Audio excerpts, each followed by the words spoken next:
നമസ്കാരം, ഭാരത് ലൈവിലേക്ക് സ്വാഗതം.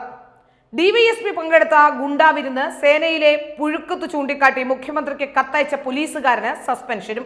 പോലീസ് സേനയിലെ പുഴുക്കുത്തു ചൂണ്ടിക്കാട്ടി മുഖ്യമന്ത്രിക്ക് കത്തയച്ച സീനിയർ സിവിൽ പോലീസ് ഉദ്യോഗസ്ഥന് സസ്പെൻഷൻ. പത്തനംതിട്ട ആറന്മുള പോലീസ് സ്റ്റേഷനിലെ സീനിയർ CPO ഉമേഷ് വള്ളിക്കുന്നിനെതിരെയാണ് നടപടി. സേനയിലെ മേലുദ്യോഗസ്ഥന്മാരെ മോശമായി ചിത്രീകരിച്ചുവെന്ന് ആരോപിച്ചാണ് സസ്പെൻഷൻ.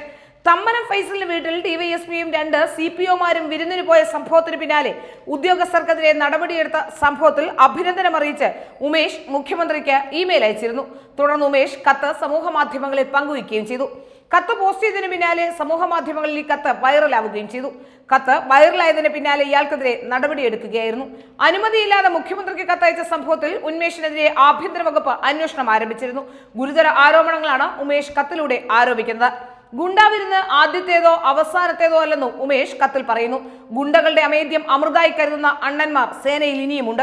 അത് DGPയോ ഉന്നത ഉദ്യോഗസ്ഥരോ അറിയണമെന്നില്ല. താഴോട്ട് അന്വേഷിക്കണം, കണ്ടെത്തും. കഞ്ചാവ് കേസിൽ പിടിയിലായ പ്രതിയെ നടപടിയെടുക്കാതെ ബസ് കയറ്റിവിടാൻ തനിക്ക് മേലുദ്യോഗസ്ഥൻ നിർദ്ദേശം നൽകിയെന്നും ഉന്മേഷ് തന്റെ കത്തിൽ പറയുന്നുണ്ട്. ഉന്മേഷിനെ സസ്പെൻഡ് ചെയ്ത വാർത്തകൾക്ക് പിന്നാലെ വ്യാപക പ്രതിഷേധവും സമൂഹ മാധ്യമങ്ങളിൽ ഉയരുന്നു. ഉച്ചയ്ക്ക് 12:30 സസ്പെൻഷൻ ഓർഡർ ലഭിച്ചതായി ഉന്മേഷ് സമൂഹ മാധ്യമങ്ങളിൽ പോസ്റ്റ് പങ്കിട്ടു. നേരത്തെ പങ്കുവച്ച പോസ്റ്റുകളിൽ ഉന്മേഷ് താൻ നേരിടേണ്ടി വരുന്ന പ്രത്യാഘാതങ്ങളെക്കുറിച്ചും സൂചിപ്പിച്ചിരുന്നു. പോലീസ് സേനയിലെ പ്രശ്നങ്ങൾ ചൂണ്ടിക്കാട്ടുന്ന ഒരാളാണ് ഉമേഷ് വള്ളിക്കുന്ന്. ഈ സമാനമായ പല സംഭവങ്ങളുടെ പേരിലും ഇത്തരത്തിലുള്ള സസ്പെൻഷൻ നടപടികളിലേക്ക് ഉമേഷ് പോയിട്ടുണ്ട്. കൊറോണ കാലത്ത് ഏറ്റവും വില കുറഞ്ഞ ഹെൽമറ്റും ഒക്കെ വാങ്ങിക്കൊടുക്കുന്നത് സംബന്ധിച്ചുള്ള വിവരങ്ങളും അന്ന് ഉമേഷ് പോസ്റ്റിലൂടെ പങ്കിട്ടിരുന്നു. ഏതായാലും ഉമേഷിനെതിരെ വലിയ തരത്തിലുള്ള ആക്ഷേപം പോലീസ് സേനയിൽ നിന്ന് പലപ്പോഴും ഉയർന്നിട്ടുണ്ട്. പക്ഷെ അപ്പോഴൊന്നും ഉമേഷിന് ഒരു പ്രശ്നവും ഉണ്ടായിട്ടില്ല. പോലീസിന്റെ നവീകരണത്തെ പറ്റി അല്ലെ പോലീസിലെ പുഴുക്കുത്തുകളെ കുറിച്ച് ചൂണ്ടിക്കാട്ടുമ്പോൾ ഒരു പോലീസ് ഉദ്യോഗസ്ഥന്റെ പേരിൽ നടപടിയെടുക്കുക, അതും മുഖ്യമന്ത്രിക്ക് കത്തയച്ചു എന്ന ബാലിശമായ കാരണം ചൂണ്ടിക്കാട്ടി.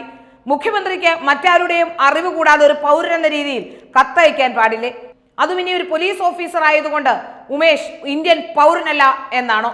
അതിന്റെ പേരിൽ എന്തിനാണ് നടപടിയെടുത്തത്? ഇതിന്റെ പിന്നിൽ ഒറ്റ ഉദ്ദേശമേ ഉള്ളൂ. ഉമേഷ് ഒരു കത്തെഴുതി മേലധികാരികൾക്ക് കൊടുത്താൽ അത് വേണ്ടവർക്ക് വെട്ടുകയും തിരുത്തുകയും ഒക്കെ ചെയ്യാം.